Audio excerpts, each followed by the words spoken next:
2014 அப்படிங்கிறது ஸ்ரீலங்காவோட ஒரு பொற்காலம் அப்படின்னு சொல்லலாம். அதுக்கப்புறம் 2013-14 அப்படிங்கிறது இங்கிலாண்டோட ஒரு கற்காலம் அப்படின்னு சொல்லலாம். ஏன்னா 2014 பற்றி இப்போது பேசணும் அப்படின்னாலே அந்த வருஷம் தான் வந்து இங்கிலாண்டில் ஸ்ரீலங்கா டெஸ்ட் சீரிஸ் வின் பண்ணாங்க. இல்லை கம்ப்ளீட்டாக அந்த டூரே வின் பண்ணாங்க. ஒரு T20 மேட்ச் ஒன்று வின் பண்ணுவாங்க, அதுக்கப்புறம் ODI சீரிஸ் வின் பண்ணுவாங்க, அப்புறம் இந்த டெஸ்ட் சீரிஸ் வின் பண்ணுவாங்க, அதுக்கப்புறம் ஏஷியா கப் வின் பண்ணுவாங்க, T20 வேர்ல்டு கப் வின் பண்ணுவாங்க. இப்போ நீங்கள் இங்கிலாந்து எடுத்துக்கிட்டிங்க அப்படின்னா சாம்பியன்ஸ் ட்ரோஃபி அந்த 2013 சம்மரில் ஒன்று தோத்தாங்களா, அதுபோக வந்து பார்த்தீங்கன்னா ஆஷஸ் அந்த வருஷம் வந்து ஹோமில் ஒன்று வின் பண்ணி திரும்பி அவேல சம்மடி வாங்குவாங்க. இல்லை பின்னாடி லைனப்பில் வருது, அதை சொல்கிறேன், சூப்பராக இருக்கும். அதுக்கப்புறம் வந்து ஹோமில் லார்ட்ஸில் இந்தியா கிட்ட தோக்கிறது, தென் இப்போது ஒரு மேட்சை வந்து ட்ரா பண்ணுவாங்க ஸ்ரீலங்கா கிட்ட. ஆக்சுவலி அது லிட்டரலி வந்து பார்த்திங்க அப்படின்னா கையில் இருந்த மேட்ச்சு அதை ஒன்று விடுவாங்க. ஸோ இப்படின்னு எடுத்துக்கிட்டிங்க அப்படின்னா 2014 அப்படிங்கிறது வந்து ஸ்ரீலங்கா கிரிக்கெட்டில் சூப்பரான ஒரு வருஷம். ப்ளஸ் இப்போ பார்க்க போகிற அந்த 2014 ஸ்ரீலங்கா டூர் ஆஃப் இங்கிலாந்து இந்த டெஸ்ட் சீரிஸ், இதில் நடந்த டெஸ்ட் சீரிஸ் பற்றி பார்க்கும்பொழுது ஸோ பார்ட் 2 2 வீடியோ வரப்போகுது. ஏன்னா அவ்வளோ விஷயம் பேசுகிறதுக்கு கிடக்குது. லார்ட்ஸில் ஒரு டெஸ்ட் மேட்ச்சு, திரும்பி லீட்ஸில் ஒரு டெஸ்ட் மேட்ச்சு, லார்ட்ஸ் டெஸ்ட் மேட்ச்சுக்கு முன்னாடி இந்த சீரீஸ்க்கு கொடுக்க வேண்டிய சில இன்ட்ரோஸ் இருக்குது. ஸோ அதை கொடுத்துட்டு அப்படியே உங்களை சீரீஸ்லேருந்து அப்படியே லார்ட்ஸ் டெஸ்ட்டுக்கு அழைச்சி போய்ட்டு திரும்பி அடுத்த லீட்ஸ் டெஸ்ட் மேட்ச்சில் உங்களை அடுத்த வீடியோவில் நான் சந்திக்க போகிறேன். பட் இந்த வீடியோவை ஆரம்பத்துலேருந்து முழு வீடியோவும் பார்த்துட்டு ஸ்ரீலங்கன் ஃபேன்ஸ் நீங்கள் கமெண்ட் பண்ணுங்கள். ஆல்ரெடி 1998 ஓவல் டெஸ்ட் மேட்ச்சில் ஸ்ரீலங்கா இங்கிலாண்டை பீட் பண்ணியிருப்பாங்கல்ல, அந்த வீடியோட ஹிஸ்ட்ரி கதையை நான் சொல்லியிருக்கேன். இந்த வீடியோவில் இப்போ ஒரு கதையை நான் சொல்ல போகிறேன், அடுத்து ஒரு கதை வரப்போகுது. ஸோ ரொம்ப நாளாச்சு இந்த மாதிரி கதை பேசி உங்ககிட்ட நான் கதைக்க போகிறேன். ஸோ இந்த கதைக்க போகிற இந்த கதைகள் வீடியோவை முழுசாக பாருங்கள். அண்ட் ஸ்ரீலங்கன் ஃபேன்ஸ் கண்டிப்பாக இந்த வீடியோ உங்களுக்கு ரொம்ப பிடிக்கும். பேசுவோம். லேடிஸ் அண்ட் ஜென்டில்மேன், இந்த ICC world test championship 2025 so கிரிக்கானந்தாஸ் கிரிக்கெட் கதைகளுக்கு உங்களை வரவேற்கின்றேன். இந்த ஸ்ரீலங்கா டூர் ஆஃப் இங்கிலாந்து 2014 வந்து நான் முன்னாடியே சொன்ன மாதிரி T20 சீரிஸ் வின் பண்ணியாச்சு. T20 சீரிஸில் 1 ஆஃப் T20 மேட்ச் வின் பண்ணியாச்சு. இப்போ தான் அந்த 1 ஆஃப் டெஸ்ட் மேட்ச்சு 3 ODI மேட்செல்லாம் அப்போலாம் வந்து பார்த்திங்கன்னா T20 மேட்சஸ் ரொம்ப கம்மியாக தான் இருந்துச்சு.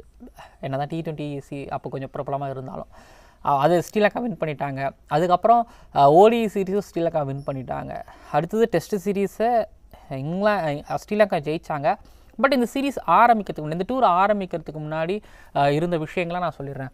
ஏன்னா நான் முன்னாடி சொன்ன மாதிரி இங்கிலாந்து வந்து 2013 சாம்பியன்ஸ் ட்ரோஃபியை ஹோமில் தோற்றது, அது ஒன்று அவங்களுக்கு பெரிய ஒரு அடி. அதுபோக வந்து பார்த்திங்கன்னா 2013-14 ஆஷஸ் அப்படிங்கிறது ஆஸ்திரேலியா நடந்திருக்கும். மிச்சல் ஜான்சன் வந்து பூந்து சூறையாடி இருப்பார் ஒட்டுமொத்தமாக இங்கிலாந்து டீமே. ஏன்னா அந்த ஆஷஸில் வந்து கேரிபெரி, ஜொனத்தன் ட்ராட், கெவின் பீட்டர்சன், கிரீம்ஸ்வான், ட்ரெம்ப்லெட், அதுக்கப்புறம் டிம் பிரசன்னன், இவங்கெல்லாம் கடைசியாக அந்த ஆஷஸில் ஆடிருப்பாங்க. அந்த ஆஷஸ் தான் வந்து பார்த்திங்க அப்படின்னா இங்கிலாந்து இந்த சீரீஸ்க்கு முன்னாடியான கடைசி டெஸ்ட் சீரீஸ். ஸோ அதுலேருந்து இவங்க எல்லாரும் கரெக்டி விட்டுருப்பாங்க. Kevin Pietersen, Jonathan ட்ராட், கிரீம்ஸ்வான், dim Prasannan, கேரிபெரின்னு சொல்லி எல்லோரும் கரெக்டி விட்டுருந்துருப்பாங்க. அடுத்தது இந்த ஸ்ரீலங்கா சீரீஸில் வந்து பார்த்திங்க அப்படின்னா கேரி பேலன்ஸ், மொயின் அலி, கிறிஸ் ஜோர்டன் இதில் டெபியூ ஆவார். மொயின் அலி டெபியூ ஆவார். இல்லை மொயின் அலி ஆடிருப்பாரோ.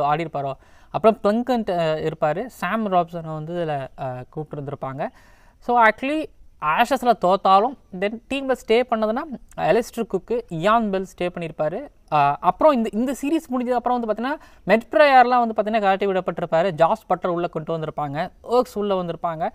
மேட் பிரேயரும் கொஞ்சம் வெளியில் போயிடுவார்னு நினைக்கிறேன், I'm not wrong. But Stuart Broad, Anderson இவங்கெல்லாம் ஸ்டே பண்ணியிருந்திருப்பாங்க. ஆஷஸில் இவங்கெல்லாம் சம்மடி வாங்கியிருந்தாலும் பட் இவங்க எல்லாமே உள்ளே இருந்திருப்பாங்க. ப்ளஸ் முக்கியமான விஷயம் என்னென்னா இந்த சீரீஸில் வந்து சங்கக்காரா, ஜெயவர்தனே, ஆஞ்சலோ மேத்யூஸ், நுவன் குலசேகரா, ரங்கன ஹெரத், எரங்கா, கூட வந்து பார்த்திங்கன்னா Anderson, Ian Bell, Matt Prior, Joe Root, Alastair Cook, Broad, Anderson சொல்லிட்டு லெஜெண்ட்ஸ் எல்லாருமே ஒன்றா விளையாண்ட, லார்ட்ஸில் ஒன்றா விளையாண்ட ஒரு அற்புத ஒரு கிரேட்டஸ்ட் எவர் ஒரு டெஸ்ட் மேட்ச் இது. ஸோ பல விதங்களில் சிறப்பு. ஓகே, இது லாஸ்ட்டு ஓவர் வரைக்கும் இந்த டெஸ்ட் மேட்ச் போகும் அப்படிங்கிறது ஒரு பக்கம் சிறப்புனாலும் டெஸ்ட் சீரீஸ் ஆரம்பிக்கிறதுக்கு முன்னாடி வந்து பார்த்திங்க அப்படின்னா இவ்வளோ கதைகள் இருக்குது. தென் இந்த டெஸ்ட் சீரீஸ் தென் இந்த டெஸ்ட் மேட்ச் ஏதாவது இவ்வளோ புகழ்னா இவ்வளோ லெஜெண்ட்ஸ், இவ்வளோ கிரேட்ஸ் ஆடி இருக்கிறாங்க அப்படிங்கிறது. இது போக வந்து பார்த்திங்க அப்படின்னா இந்த 2010-2020 வந்து சப்கான்டினென்ட்டில் இருந்து போன சிறந்த சைடு அப்படின்னாலுமே வந்து இந்த சைடை சொல்லலாம் ஒன்று. ஸோ மோஸ்ட் சக்ஸஸ்ஃபுல் சப்கான்டினென்ட் டீம்னா இந்தியாவை விட பாகிஸ்தான், ஸ்ரீலங்காவை தான் வந்து சொல்ல முடியும். ஏன்னா அவங்க அப்படி ஆடிருப்பாங்க அந்த 2010-2020 பீரியடில். ப்ளஸ் நான் முன்னாடியே சொன்ன மாதிரி ஏஷியா கப் வின் பண்ணியிருக்காங்க. தென் அந்த 2014 ஏஷியா கப் வின் பண்ணியிருப்பாங்க, 2014 T20 வேர்ல்டு கப் வின் பண்ணியிருப்பாங்க, ப்ளஸ் இந்த இங்கிலாந்து டெஸ்ட் சீரிஸை வின் பண்ணியிருப்பாங்க, இங்கிலாந்து டூரே விட்டு மொத்தமாக கைப்பற்றியிருப்பாங்க.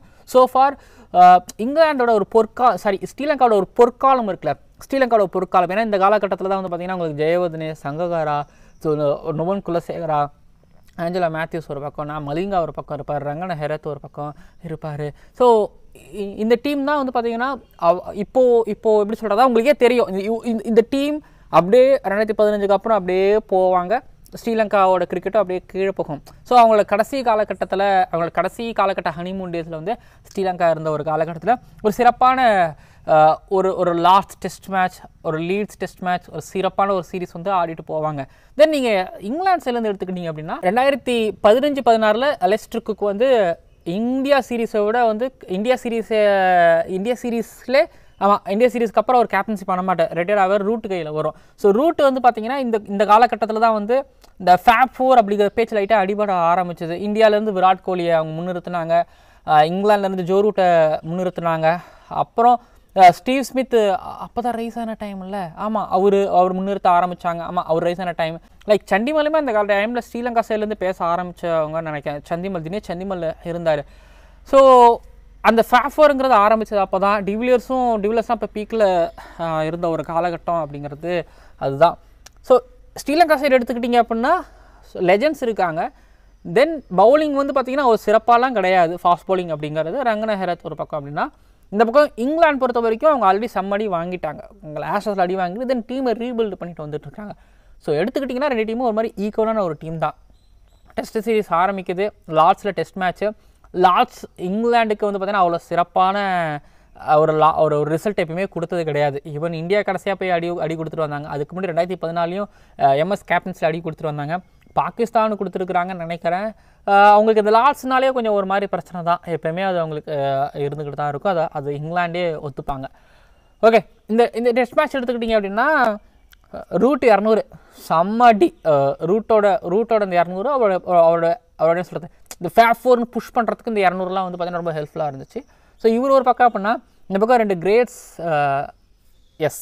ஜெயவர்தனே, இந்த பக்கம் சங்ககாராவோட பார்ட்னர்ஷிப். இதில் சங்ககாரா ஒரு 100, லார்ட்ஸ் ஹானர் போல் ஒரு பேர் பதியப்பட்டிருக்கு. தென் இந்த பக்கம் வந்து இது ரொம்ப முக்கியமான ஒருத்தவர். இது வந்து ஸ்ரீலங்கா டூர் ஆஃப் இங்கிலாந்து அப்படின்னு சொல்கிறத விட இது வந்து ஆஞ்சலோ மேத்யூஸோட ஒரு டெஸ்ட் சீரீஸ்னு சொல்லலாம். ஆமாம், அப்படிப்பட்ட ஒரு டெஸ்ட் சீரீஸாக தான் இருந்துச்சு. ஏன்னா லீட்ஸில் ஒரு 160, இதில் ஒரு 100. இந்த 100 தான் வந்து பார்த்தீங்க, இந்த 100 ஓகேங்களா. ஏன்னா ஓவர்சீஸில் போயிட்டு ஒரு அண்டர் ப்ரெஷரில் ஒரு கேப்டனாக இங்கிலாண்டில் வாய்ப்பே இல்லை அப்படின்னு சொல்லுவாங்களே. பட் ஆஞ்சலோ மேத்யூஸ் ஒரு 100 அடித்தார், சங்ககாராவும் ஆஞ்சலோ மேத்யூஸும் ஒரு 100. தென் இது ஆஞ்சலோ மேத்யூஸோட ஒரு சீரீஸ். ஸோ ஆஞ்சலோ மேத்யூஸ் வந்து லைக் ஓகே விராட் கோலி எவ்வளோ அடிச்சிருக்கலாம், பட் ஆனால் அதுக்கு முன்னாடி ஆஞ்சலோ மேத்யூஸ் எல்லா கிரேட்ஸுகளை விட அவர் நிறைய நம்பர்ஸ் ஒன்று வச்சுருந்தார். இப்போ ஹானர் போர்டில் ஆஞ்சலோ மேத்யூஸோட ஒரு பெயர். ஸோ கேப்டனாக ஆஞ்சலோ மேத்யூஸ் டீம் ஒரு மீட்டு கொண்டு வந்தார். செகண்ட் இன்னிங்ஸ் திரும்ப கேரி வேலன்ஸ் அவர் ஒரு பக்கம் விட்டு விளாச 104 ரன்னு அடிக்க 90 ஓவரில் ஸ்ரீலங்காவுக்கு 390 ரன்னு டார்கெட் லாஸ்ட் நாள் லார்ட்ஸில். ஓகே, அவங்க ஒரு பக்கம் 400, இந்த பக்கம் இவங்க பக்கம் ஒரு 400 அடித்து துவம்சம் பண்ண மேட்ச் ட்ராவை நோக்கி தான். ஸோ ட்ரா தான் மேட்ச் அப்படிங்கிறது எல்லாரோட மைண்ட் செட்டை. க்ரௌடு அவ்வளோலாம் பெருசாலாம் வரல. அப்போ பெரிய பிரச்சனை இருந்துச்சு இங்கிலாந்து கிரிக்கெட் போர்டுக்கு. என்னென்னா பிச்சர்ஸ் அதுலேருந்து தான் ஃப்ளாட்டாக ஆரம்பித்தாங்க க்ரௌடு வரணுங்கிறதுனால. அதெல்லாமே கேள்விப்பட்டிருக்கிறேன். ஓகே, லாஸ்ட் நாள் மேட்ச் மறுபடியும் ட்ராவை நோக்கி தான் அப்படின்னு எக்ஸ்பெக்ட் பண்ணும்பொழுது திமுத் காருணரத்னே அப்போ இருந்தார். திமுத் காருணரத்னே வந்து இயர்லியாக எடுத்தாச்சு. அதுக்கப்புறம் கௌஷல் அவரையும் வந்து எடுத்தாச்சு. ஸோ டீ வரைக்கும் வந்து பார்த்தீங்கன்னா ஃபஸ்ட்டு செஷன்லேயுமே உங்களுக்கு பெருசான நம்பிக்கைலாம் இல்லை. பட் டீ வரைக்கும் வந்து பார்த்தீங்கன்னா டீக்கு முன்னாடி ஜெயவர்தனோட விக்கெட் விழுந்தது. எக்ஸாக்ட்லி தான் கரெக்டு. டீக்கு முன்னாடி வரைக்கும் வந்து இந்த மேட்ச்சில் இங்கிலாந்து ஜெயிப்பாங்க, ரிசல்ட் வரும். இன்னும் 32 ஓவர்ஸ் மிச்சம் இருந்துச்சு. 32 ஓவர்ஸ் மிச்சம் இருக்கும்பொழுது வந்து பார்த்திங்க அப்படின்னா அடிக்க வேண்டியதெல்லாம் இருந்துச்சு. அடிக்க வேண்டியதுன்னா 200 ரன்னு கிட்டத்தட்ட இருந்துச்சு நான் நினைக்கிறேன். கரெக்டாக ரிவர்ஸ் ஸ்விங்கில் சங்ககாரா ஜெயவர்தனேவை வந்து ஆண்டர்சன் எடுத்தார். திரும்பி அதே மாதிரி ரிவர்ஸ் ஸ்விங்கில் வந்து பார்த்திங்க அப்படின்னா இன்சைட் எட்ஜ் சங்ககாராவை 2வது தடவையாக காலி பண்ணார். ஏன்னா ஃபஸ்ட் இன்னிங்ஸில் ஆண்டர்சன் தான் காலி பண்ணுவார் சங்ககாராவை. ஓகே, சங்ககாரா காலி, ஜெயவர்தனே காலி. இன்னும் வந்து பின்னாடி வந்து பார்த்திங்கன்னா அவங்களுக்கு இருக்கிறது ஆஞ்சலோ மேத்யூஸ் இருக்கார். ஃபஸ்ட் இன்னிங்ஸில் 100 அடித்தார். ஸோ ஃபஸ்ட் இன்னிங்ஸில் 100, செகண்ட் இன்னிங்ஸில் எங்கேயாவது முட்டைக்கடை போட்டுருவாரா அப்படிங்கிற ஒரு பயம் ஆப்வியஸ்லி. தென் நியூ பால் ஒரு பக்கம் கையில் அப்படிங்கிறது ஒன்று இருக்குது. கேம் ஓப்பன் தான் ஓகேங்களா. ஏன்னா அடுத்தது திருமணே இருக்கார். திருமணே எடுத்துட்டாங்க. திருமணே எடுத்தாச்சு. ஜோர்டன் வந்து ஒரு பெரிய சூப்பரான ஒரு ஸ்பெல் ஒன்று போடுவார். 8 ஓவர் 7 மெய்டன் 2 ரன்னு 1 விக்கெட். இங்கே யோசிச்சிருக்கலாம் கிறிஸ் ஜோர்டன் என்னதுன்னு. பட் ஆக்சுவலி வந்து பார்த்தீங்கன்னா கிறிஸ் ஜோர்டன் நீங்கள் ஐபிஎல் அடி வாங்குறத பார்த்துருப்பீங்க, மேபி இந்தியாவுக்கு அகேன்ஸ்ட் அடி வாங்குறத பார்த்துருப்பீங்க. பட் ஆனால் கிறிஸ் ஜோர்டன் வந்து ஆக்சுவலி வேறு மாதிரி டெஸ்ட்டு அவர் பவுலிங் பார்க்கும்போது டெஸ்ட் ஆடிருக்கலாமேன்னு தோணலாம். ஏன்னா பிராவோலாம் எளியாக டெஸ்ட் ஆனார். அவர் இங்கிலாண்டோட பிராவோன்னு சொல்லுவாங்க. ஸோ அந்த இடத்துல வந்து பார்த்தீங்கன்னா ஜோர்டன் ஒரு சூப்பரான ஸ்பெல். ஸோ செம்ம ஸ்டார்ட் வந்து அவரோட டெஸ்ட்டு ஸ்டார்டிங் மேட்ச்சில் நல்லா பண்ணியிருப்பார். ஸோ 8 ஓவர் ஸ்பெல் 7 மெய்டன் போட்டிருப்பார். அதுக்கப்புறம் வந்து பார்த்திங்க அப்படின்னா இன்னும் ஸ்பெல் முடியல இருங்க. பிரசன்னா உள்ள என்ட்ரி ஆவார். ஆக்சுவலி அவர் LBW அப்பீல் பண்ணுவாங்க. பில்லிபோட நாட் அவுட் கொடுத்துருவார். திரும்பி குக்கு போயிட்டு ரிவ்யூ போவார். ஸோ ரிவ்யூ போனதுக்கப்புறம் பார்த்தீங்கன்னா பிரசன்னாவும் காலி. 6 விக்கெட் எடுத்தாச்சு. இன்னும் 4 விக்கெட் தான். இப்போது நுவன் குலசேகரா ஆஞ்சலோ மேத்யூஸோட ஒரு பார்ட்னர்ஷிப் ஒன்று போயிட்டுருக்கோம். நுவன் குலசேகரா காலி. திரும்பி ஆஞ்சலோ மேத்யூஸை வந்து ஜிம்மி ஆண்டர்சன் திரும்ப எடுப்பார். ஸோ ஜிம்மி ஆண்டர்சன் வந்து பார்த்திங்கன்னா ஜெயவர்தனேயோட விக்கெட், சங்ககாராவோட விக்கெட், ஆஞ்சலோ மேத்யூஸோட விக்கெட்டு. ஓகே 3 விக்கெட் காலி. 3 விக்கெட் மட்டும் தான் எடுக்கணும். 3 விக்கெட்டை காலி பண்ணியாச்சுன்னா இந்த டெஸ்ட் மேட்ச் நம்ம ஜெயிக்கலாம். குலசேகர் அவுட் ஆகும்போது வந்து பார்த்திங்க அப்படின்னா இன்னும் 6 ஓவர்ஸாக இருந்தது. அடுத்தது அப்படியே 6 ஓவர்ஸ் தக்க வச்சு அப்படியே மேட்சஸ் கொண்டு வந்துடுவார். இன்னும் 3 ஓவர் தான் இருக்குது. 3.1 பால் தான் இருக்கும் ஓகேங்களா. 3 ஓவர்ஸ் இருக்கும். இன்னும் 19 பால் தான் இருக்குது. ஆஞ்சலோ மேத்யூஸ் காலி. இன்னும் அடிக்க வேண்டியது 2 பெருசாக இருக்குது. குக்கு ஒரு மாதிரி அண்டர் ப்ரெஷரில் ஒரு ஆஞ்சலோ மேத்யூஸோட கேட்ச் பிடிப்பார். அப்படியே எல்லாருக்கும் எதையும் அப்படிங்கிறது வந்து வாய்க்கு அப்படியே வாய் வழியாக வாய்க்கு பக்கத்தில் வந்து அப்படின்னு சொல்கிற அளவுக்கு வந்து பார்த்தோன்னா எதையும் அப்படியே நிற்குது. திக்குன்னு பக்குன்னு இருக்குது. லாஸ்ட் ஓவருக்கு மேட்ச் மூவ் ஆகுது. இன்னும் 2 விக்கெட் எடுத்தால் இங்கிலாந்து ஜெயிச்சிருவாங்க. லாஸ்ட்டில் சீரீஸை வெற்றியோட ஸ்டார்ட் பண்ணுவாங்க. ரங்கன ஹெரத் அவர் இன்னும் 6 பால் சர்வே பண்ணணும். 6 பால் சர்வே பண்ணால் பட்ட கஷ்டம். ஏன்னா பக்கம் சங்ககாரா 100, ஜெயவர்தனே 50, ஆஞ்சலோ மேத்யூஸ் 100, செகண்ட் இன்னிங்ஸில் சங்ககாரா 50 அடிப்பார். ஸோ இப்படிலாம் பண்ணியிருக்காரு. இப்படிலாம் கஷ்டப்பட்டாச்சு. தென் அவங்கள ஃபாஸ்ட் பாலர்ஸ் சும்மா சொல்லலாம். இறங்கா நுவன் பிரதீப் குலசேகரம் செம்மையாக பண்ணிட்டாங்க. First ball short ball, welcome ball Rangana ஹெரத்துக்கு. அம்பையர் கை தூக்கிறதுக்கு முன்னாடி ரங்கன ஹெரத் போயாச்சு. செலிப்ரேஷன். ஓகே இன்னும் ஒரு 5 பால் இருக்குது. 1 விக்கெட் தான். 5 பால் 1 விக்கெட். என்ன வேணாலும் வாய்ப்பு இருக்குது. அலிஸ்டருக்கு கால்டி ஒரு அட்டாக்கிங் ஃபுல் செட் நிறுத்தி வச்சிருக்கிறாரு. 5 பால் செம்ம ட்ராமா. பிரதீப் ஒரு வேளை 5 பால் நின்றுட்டார் அப்படின்னா ஸோ பின்னாளுக்குள்ள பெருசாக பேசப்படலாம். அவருக்கு வெல்கம் ஷார்ட் பால். அதில் அவர் மசியில் திரும்ப ஒரு நல்ல லென்த்து பால் பீட்டன் ஆகிறாரு. அதுவும் விக்கெட்டுக்கான பால். எல்லாரோட ரியாக்ஷன் ஐயோ பேட்டில் பட்டிருக்கலாமே அப்படிங்கிறது ஒரு பக்கம். 4th பால் அதே போல் ஒரு ஃபுல்லாக போடுறாரு. பேட்டை வச்சு தடுத்துடுறாரு.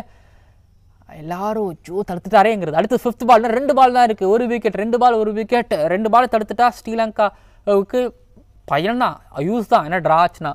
பட் 2 பாலில் 1 விக்கெட் எடுத்துட்டா இந்த மேட்சை இங்கிலாந்து கஷ்டப்பட்ட கஷ்டம் எல்லாமே ஸோ பலனாக கையில் வந்து சேர்ந்துடும். 5வது பால் ஃபுல்லாக போடுறாரு. LBW செலிப்ரேட் பண்ணுறாங்க. ஸ்டுவர்ட் பிராட் ஜெயிச்சிட்டோம், எல்லாரும் ஜெயிச்சிட்டோம் வாவ் அப்படின்னு செலிப்ரேட் பண்ணிட்டு இருக்கிறாங்க. பட் கேள்விப்படும் அலிஸ்டருக்கு மட்டும் லைட்டாக ஒரு டவுட் இருக்குது. சவுண்டு கேட்ட மாதிரி டவுட் இருக்குது. அம்பையரும் கை தூக்கியாச்சு. ஓகே லாஸ்ட்ல அதுவும் யோசிச்சு பாருங்கள். இன்னும் ஒரு பால் இருக்கும்பொழுது மிச்சம் வச்சு ஜெயிச்சிட்டோம் அப்படிங்கிற ஒரு செலிப்ரேஷன். ஸோ லாஸ்ட்டோட நான் சூப்பராக போட்டேன் அப்படின்னு ஒரு பக்கம் ஒரு நிம்மதி ஸ்டுவர்ட் பிராடுக்கிட்ட. பட் ஆனால் பிரதீப் ரிவ்யூ போகிறாரு. ஐயோ என்ன வரப்போகுதுங்கும் போது இன்சைட் ஏஜ் இன்னும் 1 பால் இருக்குது. ஸோ தப்பிச்சிட்டாரு பிரதீப்.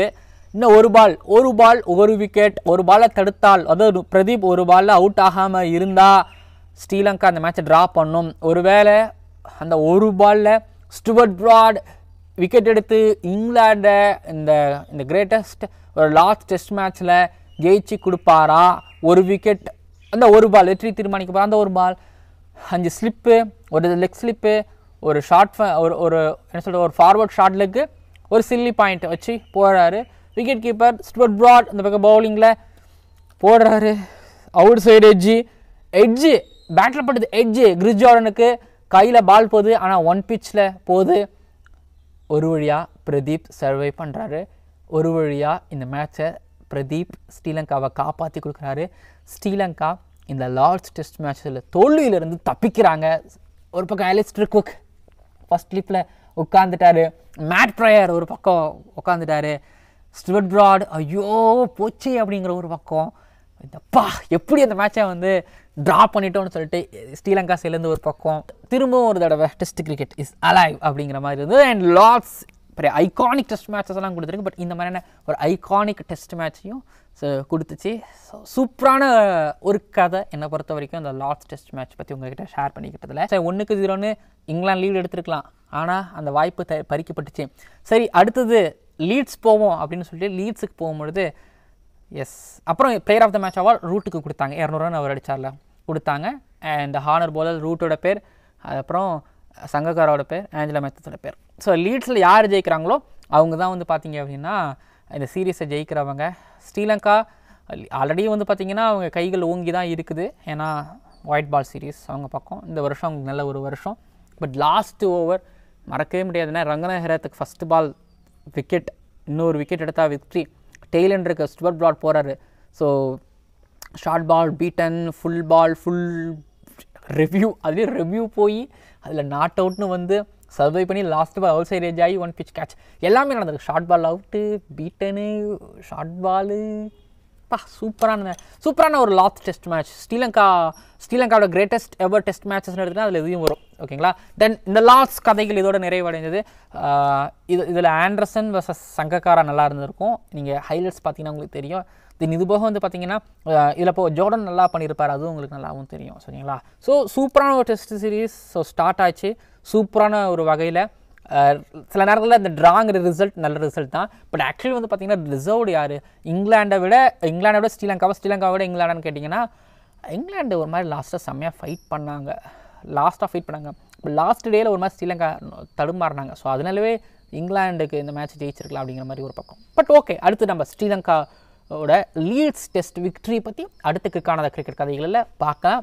வந்துக்கிட்டு இருக்கு, எங்கேயும் போயிடாதீங்க, மறக்காமல் சப்ஸ்கிரைப் பண்ணுங்கள், பக்கத்தில் பெல் ஐக்கனை கிளிக் பண்ணுங்கள். பட் லாஸ்ட் டெஸ்ட் மேட்ச் பற்றி இப்போ நினச்சாலும் ஒரு மாதிரி இருக்குது. அடுத்த லீட்ஸ் டெஸ்ட் மேட்ச் பற்றி பார்க்கலாம். சப்ஸ்கிரைப் பண்ணிங்க மறக்காமல்.